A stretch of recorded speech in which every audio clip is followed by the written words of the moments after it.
सपना एक विधवा है। उसकी 7 साल की बेटी है जिया, जो कि एक विकलांग है। पति की मौत के बाद वो काम की तलाश में थी। वो गांव के मुखिया के पास गई और बोली, मुखिया जी कुछ काम दे दीजिए, नहीं तो मैं और मेरी बच्ची भूखे मर जाएंगे। अब ठीक है, गांव में हनुमान जी का जो मंदिर है ना, उसमें तुम पंडित जी की मदद करना। मंदिर की साफ सफाई और पूजा का सारा सामान तैयार करना।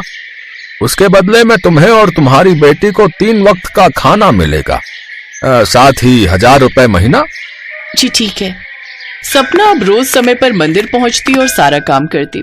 पंडित भी उसके काम से काफी खुश थे, लेकिन मुखिया के छोटे भाई सुधीर को ये बात पसंद नहीं आती, क्योंकि वो सारा दिन मंदिर में ही पड़ा रहता और मंदिर के लिए दिए हुए प्रसाद के पैसों से कुछ पैसे छुपाकर अपनी दारू पीने के लिए रख लेता।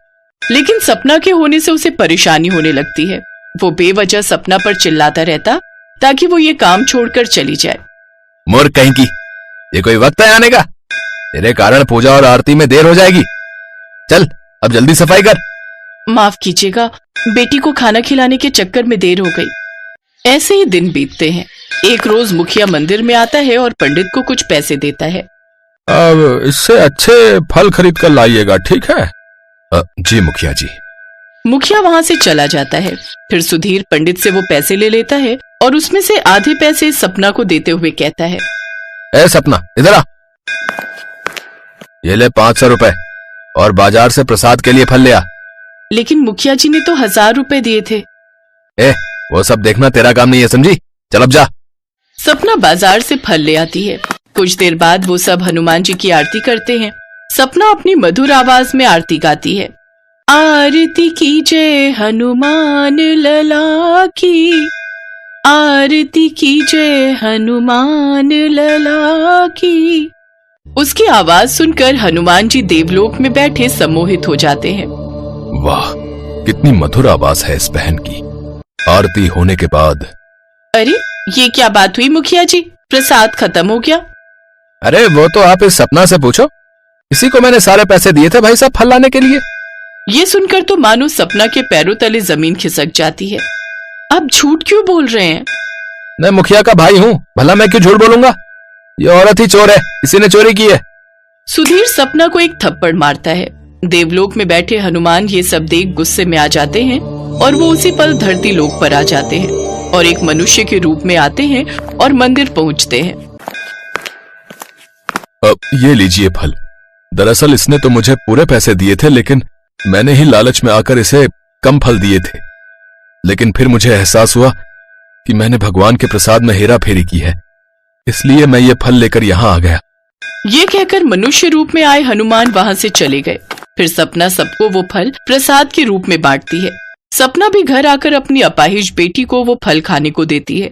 ऐसे ही कुछ दिन बीत जाते हैं। एक रोज हनुमान जी की सोने की मूर्ति मंदिर से गायब हो जाती है। ये देख पंडित जोर जोर से चिल्लाने लगता है, अरे हनुमान जी की सोने की मूर्ति आखिर कहाँ गई? सोने की मूर्ति चोरी हो गई, मूर्ति चोरी हो गई। ये सुनकर सभी वहां आ जाते हैं।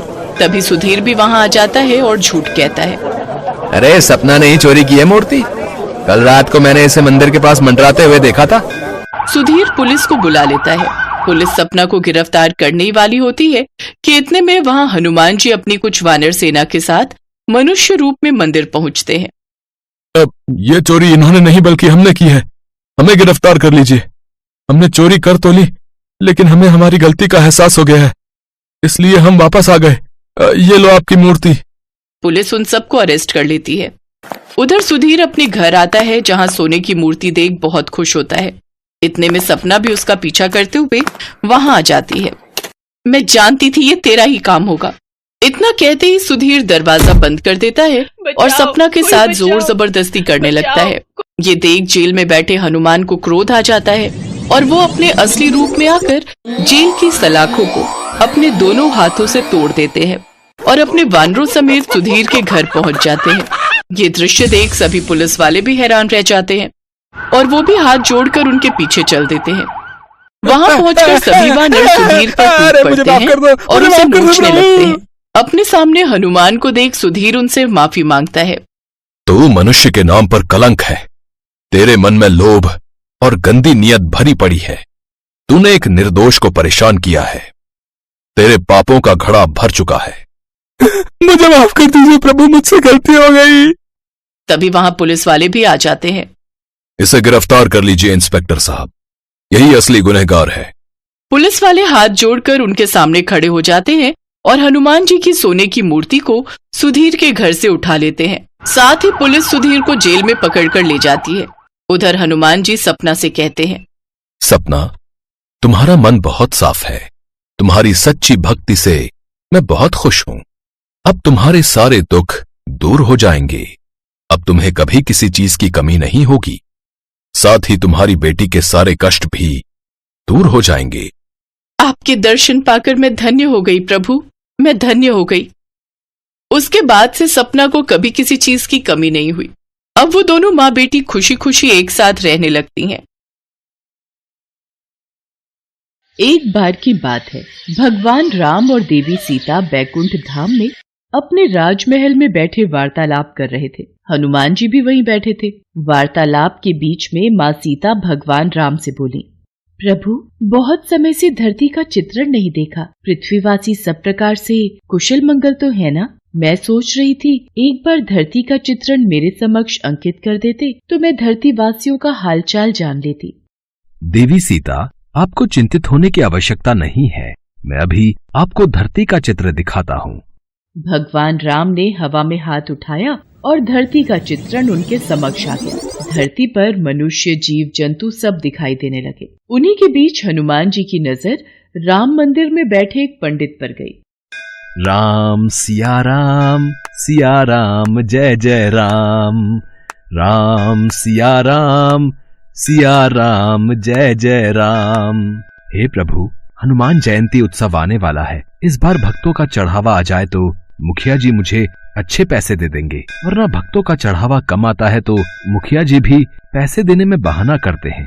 किस सोच में डूबे हो पंडित जी? क्या विचार किया है? हनुमान जयंती पर ऐसा क्या प्रस्तुत करोगे ताकि भक्तों की भीड़ लगी रहे? देखो पंडित जी, अब ये कथा कीर्तन सुनने कोई नहीं आता। एक दो भक्तों से कितना चढ़ावा इकट्ठा हो जाएगा ये आप भी जानते हो। और अगर इस हनुमान जयंती पर ज्यादा चढ़ावा नहीं आया तो फिर मुझे कुछ और ही सोचना होगा। वैसे भी आपकी उम्र हो चली है, अब आप राम मंदिर की जिम्मेदारी नहीं संभाल पाओगे। मुखिया जी, ऐसा न कहिए। गांव में राम मंदिर की पूजा करते हुए मुझे कई वर्ष बीत गए हैं और इसी मंदिर के कार्यभार के सहारे मेरा परिवार चलता है। लक्ष्मी बिटिया की शादी की बात पक्की कर दी है। अचानक ये मंदिर का कार्य छूट गया तो लक्ष्मी की शादी कैसे कर पाऊंगा? ठीक है, फिर हनुमान जयंती उत्सव आने तक ऐसी रौनक लगाना कि भक्तों की भीड़ दिन रात राम मंदिर में आती रहे। मंदिर में हनुमान जी की सोने की मूर्ति लगवानी है। इसके अलावा जितना चढ़ावा आएगा कार्य उतनी जल्दी संपन्न होगा। हे बजरंगबली, अब मैं क्या करूं कि राम मंदिर में भक्तों की भारी भीड़ उमड़ पड़े। हनुमान जयंती को तो अब आप ही कुछ कीजिए, मेरी सहायता कीजिए बजरंगबली। प्रभु, मुझे लगता है पुत्र हनुमान को सहायता के लिए जाना चाहिए। सीते, हम भी हनुमान को यही कहने वाले थे। पवन पुत्र, तुम इसी समय धरती लोक पर जाओ और पंडित जी की सहायता करो। उन्होंने तुम्हें सच्चे हृदय से पुकारा है। ठीक है प्रभु, मैं इसी समय धरती लोक पर पहुंच जाता हूँ। हनुमान, तुम्हें साधारण मनुष्य की भांति ही पंडित जी की सहायता करनी होगी और आवश्यकता पड़ने पर ही अपनी शक्तियों का उपयोग करना। श्री राम और माता सीता की आज्ञा पाकर हनुमान जी मनुष्य रूप में धरती लोक में पंडित जी के पास पहुंचे। जय श्री राम पंडित जी, मैं बड़ी दूर से आया हूँ। क्या कोई काम मिलेगा? आपकी अति कृपा होगी। काम? इस मंदिर में तुम्हें काम तो दे दूं, पर मेरे पास इतनी धनराशि नहीं कि तुम्हें तनख्वाह दे सकूं। पंडित जी, काम के बदले में आप मुझे रोजाना मंदिर के चढ़ावे के फल खाने को दे दिया करना। मेरे लिए वही काफी है। इसे काम पर रख लेता हूँ। मंदिर के कार्य में मेरी सहायता करेगा तो मुझे भी सहारा मिलेगा। अब ठीक है, तुम आज से ही मंदिर की साफ सफाई और पूजा की व्यवस्था का कार्य कर दिया करना। हनुमान जी मंदिर का सारा कार्यभार संभालने लगे। पंडित जी बदले में हनुमान जी को भगवान राम के प्रसाद में चढ़े फल खाने को दे दिया करते। हनुमान जी के आ जाने से पंडित जी को भी सहारा हो गया था। एक सुबह जब पंडित जी कथा कर रहे थे, हनुमान जी अपने असली रूप में आ जाते हैं और मंदिर में भजन गाते हुए नृत्य करने लगते हैं। आते जाते भक्तों की भीड़ लगनी शुरू हो जाती है। भक्त मंदिर में चढ़ावा चढ़ाकर और आशीर्वाद लेकर हनुमान जी के भजन और कीर्तन नृत्य का आनंद ले रहे थे। ये सदानंद बजरंग बली की वेशभूषा पहनकर कितनी सुंदर झांकी प्रस्तुत कर रहा है। भक्त भी सदानंद को हनुमान जी के रूप में देखकर खुश हो रहे हैं। अब तो हनुमान जी पंडित जी के साथ मंदिर में अपने असली रूप में भजन कीर्तन करते और भक्त झांकी को देखकर खूब आनंद लेते। धीरे धीरे मंदिर में भक्तों की भीड़ लगने लगी और हनुमान जयंती उत्सव आते तक मंदिर में बहुत मात्रा में चढ़ावा आ गया। अरे वाह पंडित जी, इस बार तो कमाल हो गया। इस बार तो मंदिर में अच्छा चढ़ावा चढ़ा है। अब मंदिर की मूर्ति की स्थापना भी हो जाएगी। मुखिया जी, ये सब कार्य सदानंद के कारण परिपूर्ण हुआ। सदानंद ने हनुमान जी की वेशभूषा पहनकर मंदिर में बहुत ही सुंदर नृत्य और भजनों से भक्तों के बीच रौनक लगाई। फिर तो बहुत अच्छी बात है सदानंद, इस हनुमान जयंती पर महाकीर्तन में ऐसी ही वेशभूषा में कार्यक्रम प्रस्तुत करना। हनुमान जयंती उत्सव का दिन आ गया। हनुमान जी खूब नृत्य कर रहे थे। तभी आओ वीर सिंह, सुमित्रा, अच्छा हुआ आज तुमने वीर सिंह को भी उत्सव का न्योता दे दिया। पंडित जी, ये मेरा साला है। हनुमान जी की सोने की मूर्ति स्थापना में आज इसके भी शुभ हाथ लग जाएंगे। जीजा जी, हनुमान मूर्ति तो काफी भारी बनवाई है, बड़ी महंगी रही होगी। साले साहब, ये मूर्ति मंदिर के चढ़ावे में आए पैसों से बनी है। ये मंदिर की अमानत है, काफी पहुंचे हुए सुनार ने बनाई है। आओ स्थापना करते हैं। राम मंदिर में हनुमान जी की सोने की मूर्ति स्थापित हो जाती है और खूब धूमधाम से हनुमान जयंती का उत्सव होता है। पर अगले दिन, हे राम, हनुमान जी की मूर्ति कहाँ गई? मंदिर से मूर्ति चोरी हो गई।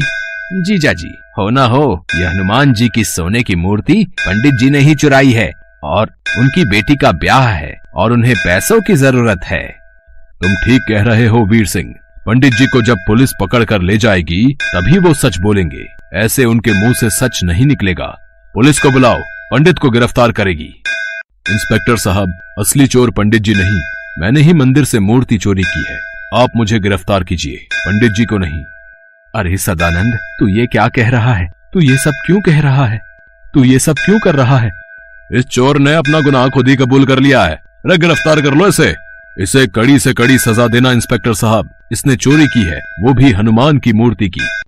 अच्छा हुआ चोरी का इल्जाम उस सदानंद पर आ गया। अब मैं इस मूर्ति को बेचकर ढेरों पैसा कमाऊंगा। अरे कौन है? कौन है? अरे ये कौन मुझे थप्पड़ मार रहा है? कोई सामने क्यों नहीं आता? मैं सदानंद के रूप में हनुमान हूँ जिसे तूने गिरफ्तार करवाया। पुलिस के सामने तुझे सच बोलना होगा कि असली गुनाहगार तू है। तूने मूर्ति चुराई है और तू उसे बेचने वाला है। मत मारो, मत मारो, मैं पुलिस को सब सच बता दूंगा। मेरे मन में लालच आ गया था, मुझे छोड़ दो। वीर सिंह भागता हुआ पुलिस थाने पहुंचता है। इंस्पेक्टर साहब, मुझे बचाओ। सदानंद मतलब हनुमान जी मुझे पीट रहे हैं। मैं अपना गुनाह कबूल करता हूँ। मैंने ही हनुमान जी की मूर्ति चुराई है। वो तो बात सही है, पर तेरा दिमाग खराब हो गया है के? हैं? सदानंद तो सामने देख, जेल में बैठा है। वो तेरे पास कैसे आ सकता है? नहीं इंस्पेक्टर साहब, वो मेरे पीछे ही खड़ा है। वो मुझे पीट रहा है। मुझे जल्दी से जेल में बंद कर दो। मैंने अपना गुनाह कबूल कर लिया है। इतनी देर में पंडित जी और मुखिया भी गांव के सभी लोगों के साथ पुलिस स्टेशन पहुंचते हैं। इंस्पेक्टर साहब, सदानंद ने कोई चोरी नहीं की, इसे छोड़ दीजिए। वीर सिंह अपना गुनाह कबूल कर लेता है। सदानंद यानी हनुमान जी को पुलिस छोड़ देती है। तभी वहाँ भगवान राम और माता सीता प्रकट होते हैं। हनुमान, अब तुम अपने असली रूप में आओ और अपने भक्तों को दर्शन दो। जो आज्ञा प्रभु। जय श्री राम। सदानंद, साक्षात हनुमान। हे बजरंग बली, आप मेरे साथ इतने दिन तक रहे और मैं आपको पहचान नहीं सका। आपने मेरी इतनी सहायता की। पंडित जी, जहाँ भगवान राम की कथा होती है वहाँ हनुमान जरूर होते हैं। आपने मुझे सच्चे हृदय से याद किया था तो भला मैं कैसे न आता। देखना, अब आपके जीवन के सारे दुख दूर हो जाएंगे।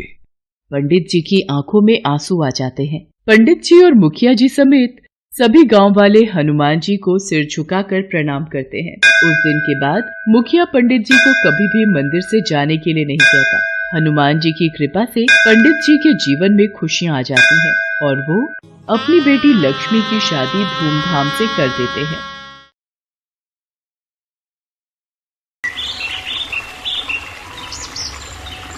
सीतापुर गांव में एक बहुत पुराना हनुमान मंदिर था। वहां के पंडित राम नारायण जी बहुत ही सालों से उस मंदिर की सेवा कर रहे थे। वो हनुमान जी के बहुत बड़े भक्त थे। बोलो बजरंग बली की जय। हम सभी भक्तों पर अपनी कृपा बनाए रखना प्रभु, आपकी सदा ही जय हो। राम राम पंडित जी। राम राम बेटा, ये लो हनुमान जी का प्रसाद। ये लो बेटी, तुम भी लो। राम राम पंडित जी, अब तबीयत कैसी है? सुना था आप बहुत बीमार थे। मौसम है सर्दी का, ये तो चलता ही रहता है। थोड़ी सर्दी खांसी और जुकाम हो गया था बस। ठीक तो मुझे होना ही था। हनुमान जी मुझे याद कर रहे थे, उन्होंने ही जल्दी ठीक कर दिया और मैं मंदिर आ गया। आपकी सारी चिंताओं का समाधान अब हो ही गया समझो। राम राम पंडित जी। राम राम जमींदार साहब। आज सुबह सुबह पंडित जी, अब मैंने सोच लिया है कि आपको भी थोड़ा आराम चाहिए, इसीलिए आपका हाथ बटाने के लिए मैंने शहर से केशव को बुलाया है। मेरे साले जयप्रकाश के घर के पास ही मंदिर में एक पंडित जी हैं, उनका बेटा है केशव। केशव, ये हमारे हनुमान मंदिर के बहुत पुराने पंडित जी हैं, राम नारायण जी। अब तुम्हें इनके साथ ही रहना है। चिंता मत कीजिए जमींदार साहब, अब मैं पूरी तरह से मंदिर को संभाल लूंगा। राम नारायण जी, अब आप हनुमान मंदिर की सारी सेवा मुझे दे दो और आराम से बैठो। हाँ हाँ बेटा, जरूर। मैं तुम्हें मंदिर के सभी कार्य समझा देता हूँ। ये साप्ताहिक आरती की सूची है। यहाँ इस दिन कथा वाचन होता है, किस समय कीर्तन होता है वगैरह सब कुछ इसमें विस्तार से लिखा हुआ है। प्रत्येक सप्ताह भंडारा भी आयोजित होता है। धीरे धीरे तुम सब सीख जाओगे। राम नारायण जी केशव को सब कुछ समझाते रहे और केशव ध्यान से सुनता रहा। हनुमान जी की मूर्ति बहुत सुंदर थी। उस पर सोने का मुकुट, गले में सोने की माला तथा सोने के अन्य आभूषण भी जड़े हुए थे। केशव का सारा ध्यान बस हनुमान जी के सोने के आभूषणों पर ही रहता था। उसके मन में सोने के आभूषण देखकर लालच उत्पन्न हो गया और वो आभूषण चुराने के लिए योजना बनाने लगा। ऐसा क्या करूं जिससे सांप भी मर जाए और लाठी भी ना टूटे? मुझे तो हनुमान जी की इस मूर्ति से आभूषण चुराने ही होंगे। बहुत महंगे आभूषणों से श्रृंगार किया हुआ है। बस मौका देखते ही ये आभूषण मुझे अपने कब्जे में ले ले। बस ऐसे ही रोजाना राम नारायण जी देर से मंदिर आए, फिर मेरे पास अच्छा मौका रहेगा। राम राम पंडित जी। पंडित राम नारायण जी नहीं आए क्या? हाँ, वो आजकल मैं मंदिर की काफी चीजें संभाल लेता हूँ ना, इसीलिए वो देर से आते हैं। कुछ काम था? हाँ, वो उन्होंने हवन की सामग्री लिखवाने के लिए बोला था। अच्छा अच्छा, कोई बात नहीं, मैं लिख देता हूँ। केशव हवन की सामग्री लिख देता है। शुक्रिया पंडित जी, बहुत बहुत धन्यवाद। खाली धन्यवाद से काम नहीं चलेगा। कुछ दान दक्षिणा तो दो। मैंने इतना समय लगाकर सामग्री लिखी है, कम से कम 501 रुपया लूंगा। पर मेरे पास इतने पैसे नहीं हैं। पंडित जी ने तो कभी मेरे से इतने पैसे नहीं मांगे। अरे पंडित जी अब बूढ़े हो गए हैं, उन्हें क्या समझ कि कैसे काम चलाना है? हमें भी तो खर्चा पानी निकालना होता है। लाइए, दीजिए, दक्षिणा दीजिए। तभी पंडित राम नारायण आ जाते हैं और वो केशव को ऐसा करता देख लेते हैं। केशव, ये क्या कर रहे हो? ये ठीक नहीं। मंदिर में आज तक इस तरह से बेमतलब दान दक्षिणा कोई नहीं लेता, और अभी तो हमने हवन किया भी नहीं है, तो फिर किस बात के पैसे तुम ले रहे हो? जब हवन हो जाएगा उसके पश्चात ही हम दक्षिणा लेंगे। अभी इससे पहले कुछ नहीं, और वो भी इनके सामर्थ्य के अनुसार लेंगे। राम राम पंडित जी, बहुत बहुत धन्यवाद। मैं चलता हूँ।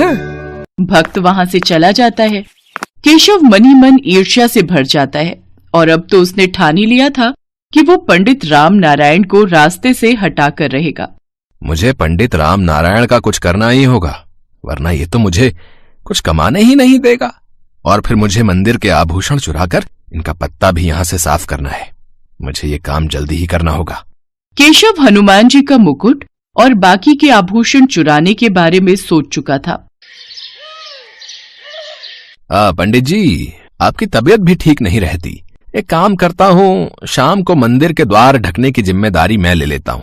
आप समय से घर चले जाया करो, वैसे भी सर्दी का मौसम हो रहा है। ठीक है बेटा, जीते रहो। पंडित राम नारायण शाम की आरती के बाद अब जल्दी घर जाने लगे। पीछे से केशव मौका तलाशने लगा और एक दिन उसे मौका मिल ही गया और वो हनुमान जी के मंदिर से आभूषण की चोरी करके वहां से भागने लगा। अरे अरे कौन है? कौन है? छोड़ो मुझे, कौन है? केशव जैसे ही पीछे मुड़कर देखता है, साक्षात महावीर हनुमान उसके पीछे खड़े थे। अरे मेरा मुकुट और मेरे आभूषण चुराकर कहां भाग रहा है? तुझे ऐसे थोड़ी जाने दूंगा। ला, मेरे आभूषण वापस कर। अरे अरे तुम तो ऐसी वेशभूषा में हो जैसे सचमुच के हनुमान जी हो। मैं तुमसे डरने वाला नहीं हूं, बताओ तुम्हें। मूर्ख, तू मुझे पहचान नहीं पा रहा है लगता है। तुझे अपनी शक्ति दिखानी ही होगी, तभी तो यकीन करेगा। अरे छोड़ो छोड़ो मुझे। अरे मुझे हवा में क्यों घुमा रहे हो? अरे छोड़ो। अरे अरे अरे मुझे बचाओ बचाओ। केशव चिल्लाने लगता है। वो हवा में घूम रहा था। हनुमान जी मुझे छोड़ दो, मुझे छोड़ दो, मुझसे गलती हो गई। मैंने आपके मंदिर में चोरी की है। मैं आपके आभूषण आपको अभी दे देता हूँ, आप मुझे छोड़ दो। मैं जानता हूँ तुमने मेरे आभूषण और मुकुट क्यों चोरी किए। क्योंकि तुम मेरे प्रिय भक्त राम नारायण पर चोरी का इल्जाम लगाना चाहते थे ना। पर मेरे होते हुए मेरे किसी भी भक्त को कोई कष्ट नहीं पहुंचा सकता। मुझे क्षमा कर दीजिए हनुमान जी। सच तो यह है कि मैं ईर्ष्या से भर गया था। मुझे ज्यादा धन कमाना था, इसीलिए मैं राम नारायण जी को मंदिर से हटाकर खुद वहां रहना चाहता था। इसीलिए मैंने आपके मंदिर में चोरी की। मुझसे बहुत बड़ी भूल हो गई हनुमान जी, मुझे क्षमा कर दो। मैं अब से ऐसी गलती कभी नहीं करूंगा। पूरी श्रद्धा और भक्ति के साथ आपकी पूजा और भक्ति करूंगा। सबसे प्रेम से रहूंगा और कोई बेईमानी नहीं करूंगा। ठीक है, मैं तुम्हें क्षमा कर रहा हूं। जाओ, ये मुकुट और आभूषण मंदिर में वापस रख दो और अपने कार्य को पूरी ईमानदारी से करो। केशव हाथ जोड़े खड़ा था। हनुमान जी वहां से अंतर्ध्यान हो जाते हैं। केशव की आंखों में पश्चाताप के आंसू थे। वो मंदिर में वापस जाता है और फिर से हनुमान जी को मुकुट और सारे आभूषण वापस पहना देता है। कहते हैं कभी कभी जब भक्त राह भटकने लगते हैं तो भगवान को उन्हें सीधे रास्ते पर लाने के लिए धरती पर आना ही पड़ता है। केशव को सबक मिल गया। उसे अपनी भूल का एहसास हो गया और अगले दिन से उसने अपने व्यवहार को बदला।